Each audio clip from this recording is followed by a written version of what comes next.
কাঁচাকান্তি মন্দিরে। এখন যাচ্ছি হচ্ছে কাঁচাকান্তি মন্দিরে গিয়ে মায়ের পুজো দেবো। আমি ওটা লেগে স্মাইল করলাম, তো চিনচুন না।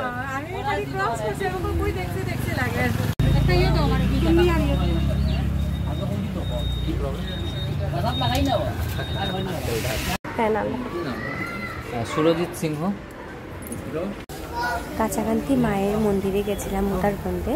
তো ওইখানে গিয়ে আমরা প্রথমে পুজো দিয়ে দিলাম। পুজো টুজো দিয়ে আমরা প্রদীপ জ্বালালাম নিচে গিয়ে। তো মাকে দর্শন করে খুবই ভালো লাগছিল, অনেকদিন পর গেছি।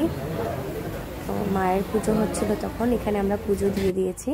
তো পুজো দিয়ে প্রদীপটা গিয়ে নিচে জ্বালালাম। আর সেদিন না এত গরম ছিল, মানে পা দেওয়া যাচ্ছিল না মানে নিচে। তো এখানে গিয়ে প্রদীপটা জ্বালিয়ে মাকে দেখিয়ে আমরা কিছুক্ষণ মন্দিরে ছিলাম। মন্দিরে পুজো টুজো দিলাম। খুশিবের বাবা পুজো দিল, আমিও দিলাম। আর খুশিবের মাকে প্রণাম করছিল।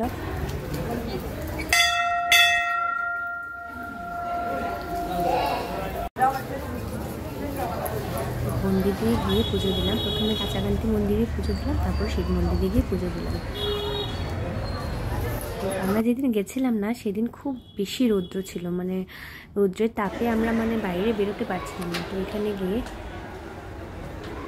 পুজো দিলাম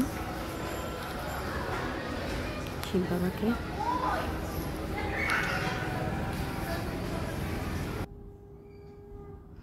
তারপর না কাঁচাকান্তি মন্দিরের পিছনে একটা পুকুর আছে, ওইখানে না মানে কচ্ছপ দেখতে পাওয়া যায়। তো যেহেতু খুব রৌদ্র ছিল তার জন্য কচ্ছপটা দেখা যাচ্ছিল না।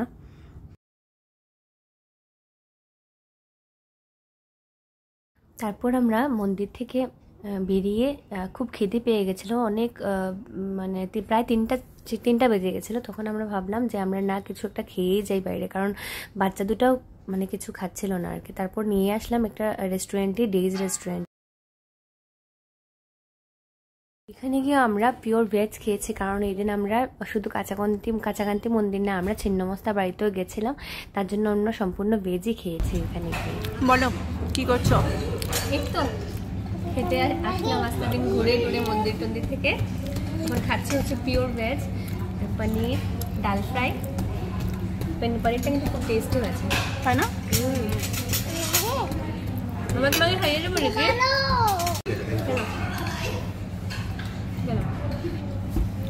খেয়ে এসে পড়লাম একটু রেস্টুরেন্টের বারান্দাটা। আমি আরেকদিন এসেছি, ওইটাতে হচ্ছে বাইরের দিকটা। এই হচ্ছে ডেইজ হোটেলের বাইরের দিকটা, দেখতে পাচ্ছি তোমরা। আরেকদিন এসেছিলাম বিকেলবেলাতে এত ভিউটা বোঝা যাচ্ছিল না। এখন আজকে এসেছি দিনের বেলাতে, এত সুন্দর ভিউটা।